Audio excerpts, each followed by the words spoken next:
ke arah jendela, ke arah keluar jendela. Dan betapa terkejutnya Bang Panjul ketika ada yang memegang tangan Bang Panjul dengan rasa yang sangat-sangat dingin. Dan Bang Panjul pun tidak bisa berkata apa-apa, hanya merasa ketakutan sambil menggigil. Dan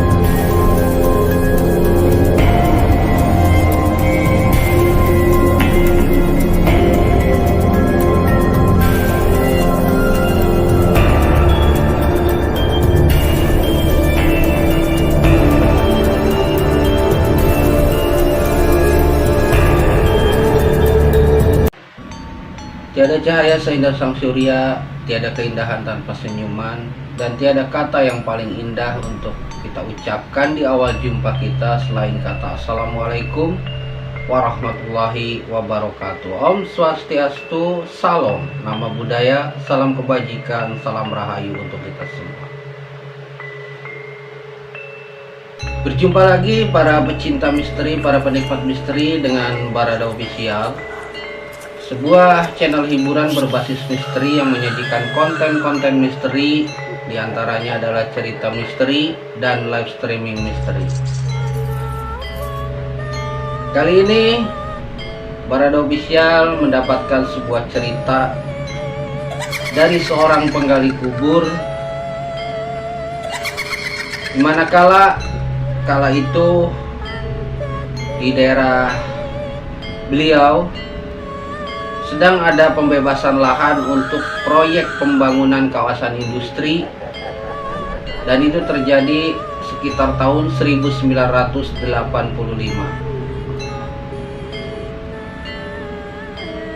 Ada pengalaman misteri yang beliau ceritakan kepada saya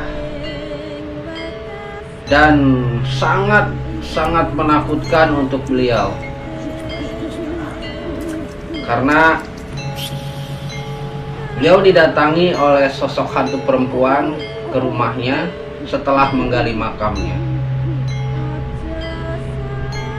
Namun sebelum berlanjut, jangan lupa untuk subscribe, like, dan share. Aktifkan juga lonceng notifikasinya agar Anda selalu mendapatkan notifikasi dari Barada Official setiap ada video terbaru dari Barada Official dan live streaming misteri dari Barada Official.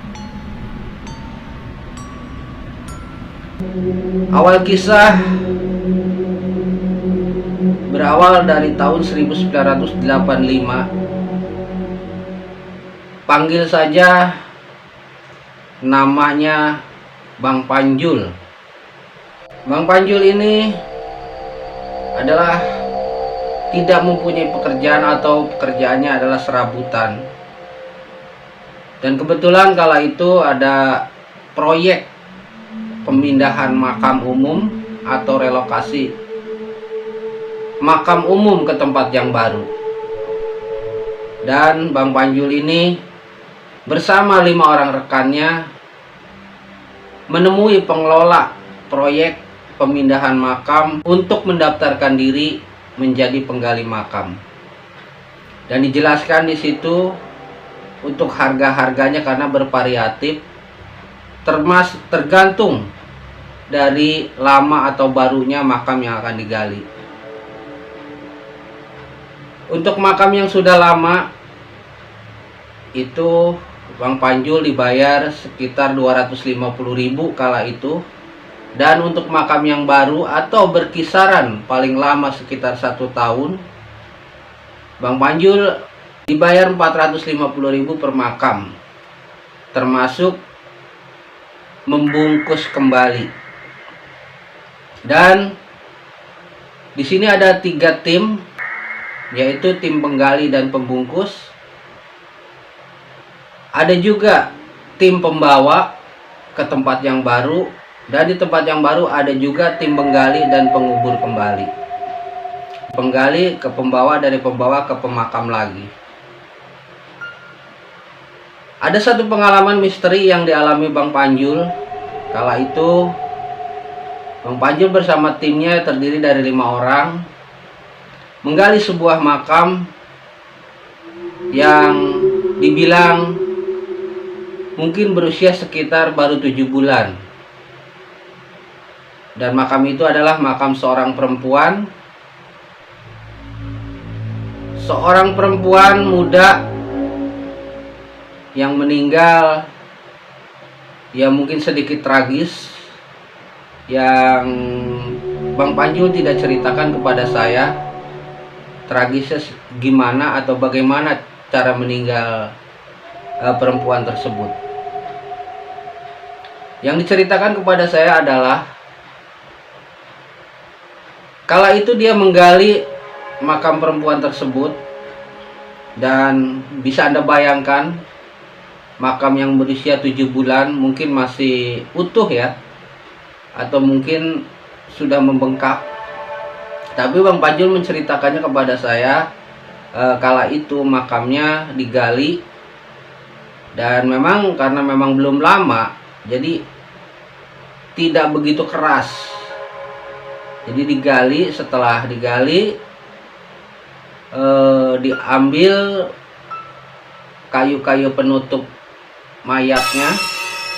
Setelah dibongkar, terlihatlah masih terbujur kaku, tapi dari kain kafannya tersebut sudah mengeluarkan aroma yang kurang sedap, serta kain kafannya tersebut agak basah-basah ya, mungkin membengkak atau sudah mulai membusuk. Bang Panjul lalu mengangkat mayat tersebut ke atas, walaupun memang sudah mengeluarkan bau yang tidak sedap, namun karena memang sudah tugasnya, jadi Bang Panjul mengangkat mayat tersebut ke atas. Setelah di atas, lalu mayat itu ditaruh di atas tikar, dan rencananya akan diganti kain kafannya oleh timnya Bang Panjul. Namun sebelum mengganti kain kafannya, terdengar dari jauh ada suara azan zuhur. Jadi ditunda dulu niat untuk mengganti kain kafan mayat tersebut setelah ba'da zuhur.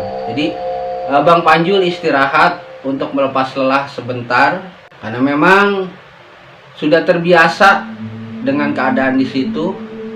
Jadi mau tidak mau menikmati apa yang ada di situ.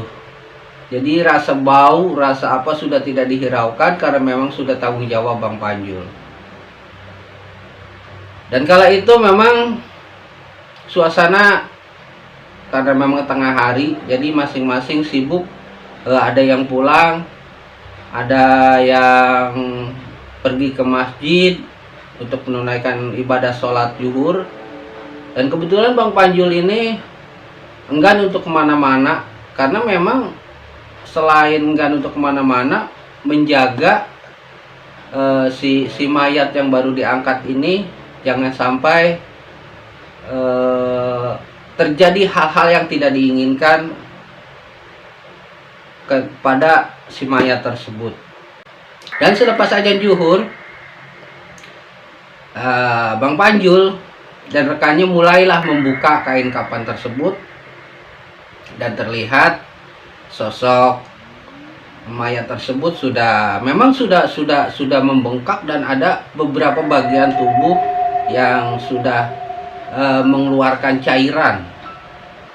Tapi memang sudah tugasnya, jadi Bang Panjul di sini harus konsisten dengan tugasnya. Lalu diambil kain yang bekasnya itu.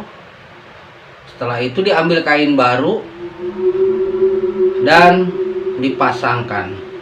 Selagi memasangkan kain yang baru, kain kapan yang baru, terlintas di sudut mata Bang Panjul melirik ke arah tangan kiri si mayat tersebut. Dan di situ terlihat ada cincin di jari manis mayat tersebut. Lalu timbullah niat untuk mengambil cincin tersebut. Bang Panjul berunding dengan rekan-rekannya untuk mengambil cincin yang ada di jari manis mayat tersebut. Lalu teman-temannya pun mengiyakan. Akhirnya diambillah cincin yang ada di jari manisnya si mayat tersebut. Setelah itu dirapihkan kembali, dibungkus kembali membentuk pocongan, dan setelah itu diserahkan kepada tim pembawa untuk ke tempat yang baru. Setelah itu kembali, Bang Panjul menggali makam berikutnya dan tidak terasa waktu sudah sore, dan Bang Panjul pun bersiap-siap diri untuk pulang. Dan setelah semuanya selesai, beres-beres sudah selesai, merapikan alat-alat sudah selesai, Bang Panjul ini menghadap kepada pimpinan proyek untuk menerima pembayaran. Bang Panjul pun menghadap lalu menghitung sesuai dengan apa yang dihitung oleh sang mandornya, dan akhirnya uang pun diterima sama Bang Panjul. Setelah itu Bang Panjul pun pulang ke rumah bersama 5 orang rekannya. Pulang berjalan dengan hati yang gembira karena mendapatkan lumayan uang, dan uang itu akhirnya di perjalanan dibagi rata dengan 5 orang rekannya. Setelah itu pulang ke rumah masing-masing.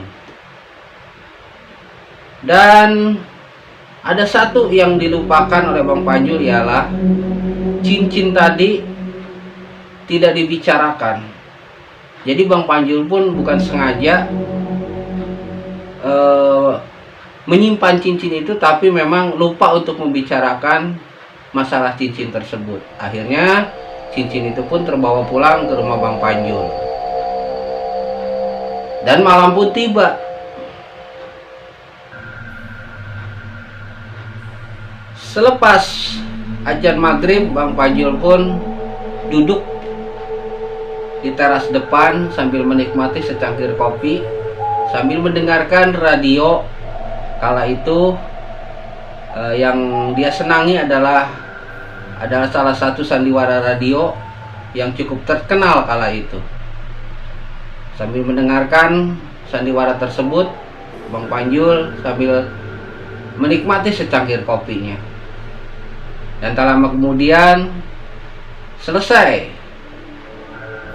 sandiwara radio tersebut, Bang Panjul pun merasa ngantuk karena memang capek, kelelahan. Akhirnya masuklah ke dalam rumahnya yang terbuat kala itu dari anyaman bambu atau dari bilik. Dan Bang Panjul pun akhirnya naik ke tempat tidurnya bersama istrinya, lalu tertidur. Tapi di dalam tidurnya Bang Panjul mendengar seperti ada seseorang yang memanggil namanya.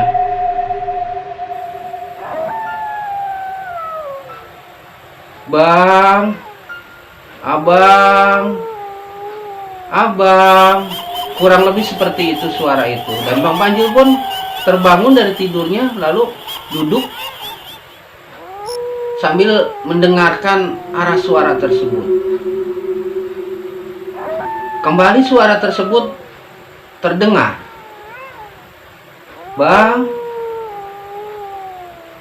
abang, Kembalikan cincin saya, Bang. Jangan diambil cincin saya, Bang. Begitu kata suara tersebut dan Bang Panjul kaget.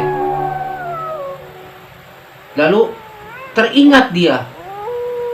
Dia pun sebetulnya lupa bahwa cincinnya ada di kantong celana kerja. Dengan rasa ketakutan yang luar biasa, Bang Panjul mencoba untuk membuka jendela.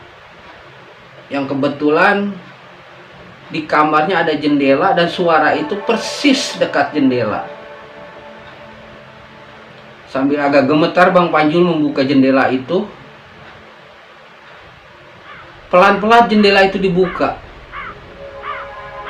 Alangkah terkejutnya Bang Panjul begitu jendela terbuka.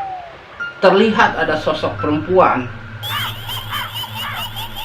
Sosok perempuan dengan rambut panjang dan menunduk, tidak jelas mukanya karena tertutup oleh rambut. Hanya tangannya melambai. Hanya tangannya seperti meminta, menjulur ke depan sambil berkata, "Bang, kembalikan cincin saya, Bang. Kembalikan cincin saya, Bang." Kurang lebih seperti itu.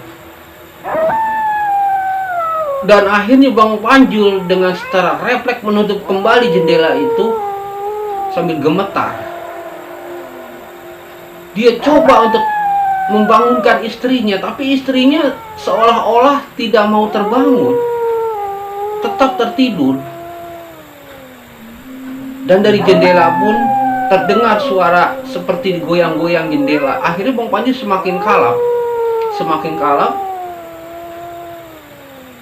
Lalu teringat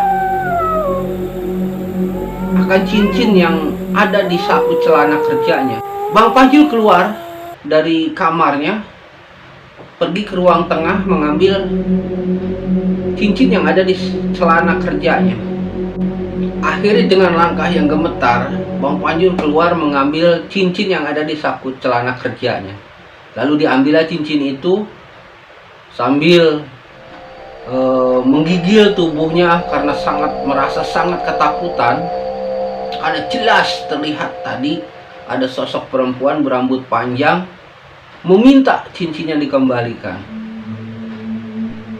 Dan setelah didapatkan cincinnya di celana kerja, akhirnya Bang Panjul masuk ke kamarnya lagi dan pelan-pelan membuka jendela itu sambil mengeluarkan tangannya yang memegang cincin tersebut ke jendela. Namun jendela itu tidak berani dibuka sepenuhnya, hanya untuk mengeluarkan tangannya aja.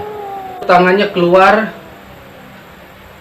ke arah jendela, keluar jendela, dan betapa terkejutnya Bang Panjul ketika ada yang memegang tangan Bang Panjul dengan rasa yang sangat-sangat dingin.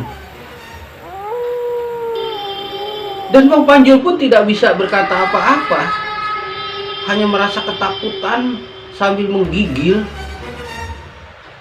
Dan apalagi ketika tangannya ada yang memegang.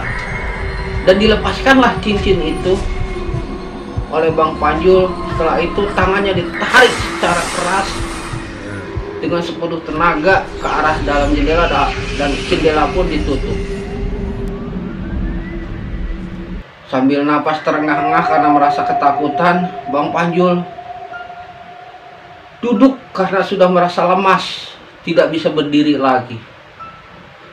Dan yang membuat aneh Bang Panjul ini, istrinya seolah-olah tidak terbangun walaupun dibangunkan. Dan tak lama kemudian suasana kembali sepi, yang terdengar hanya suara-suara binatang malam. Kepingin Bang Panjul membuka kembali jendelanya untuk melihat apakah sosok itu masih ada atau sudah pergi. Tapi Bang Panjul merasa takut. Dan Saking ketakutannya, akhirnya Bang Panjul itu menutupi seluruh badannya dengan selimut dan tertidur. Dan di pagi harinya barulah Bang Panjul itu menceritakan semua yang dialami tadi malam kepada istrinya. Sambil menceritakan pengalamannya tadi malam kepada istrinya, tiba-tiba rekan-rekannya datang dan Bang Panjul menyambutnya tentunya.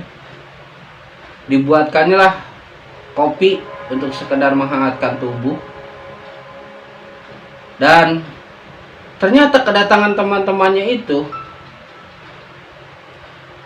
menceritakan pengalamannya atau menceritakan mimpinya semalam, bahwa mereka itu hampir mirip, hampir sama mimpinya didatangi sosok perempuan dan minta cincinnya dikembalikan. Dan Bang Panjul pun kaget, lalu menceritakan, masih untung mereka itu cuma mimpi, kalau Bang Panjul nyata didatangi sungguh-sungguh oleh sosok perempuan tersebut. Dan setelah itu akhirnya Bang Panjul pun kapok dan trauma, tidak lagi-lagi mengambil apapun yang ada di tubuh mayat.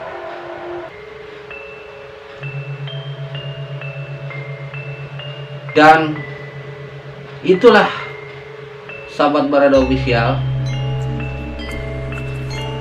sebuah kisah atau pengalaman misteri yang dialami Bang Panjul manakala didatangi sosok hantu perempuan meminta dikembalikan cincinnya karena cincinnya diambil ketika penggalian mayatnya.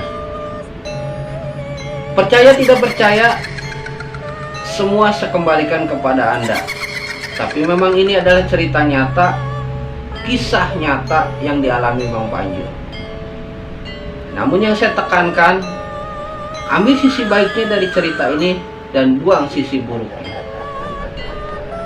Terima kasih banyak. Jangan lupa untuk subscribe, like, share, dan tentunya aktifkan lonceng notifikasinya agar Anda selalu mendapatkan notifikasi dari Barada Official apabila ada video terbaru atau live streaming dari Barada Official. Terima kasih banyak. Saya tutup dengan billahi taufiq wal hidayah. Wassalamualaikum warahmatullahi wabarakatuh.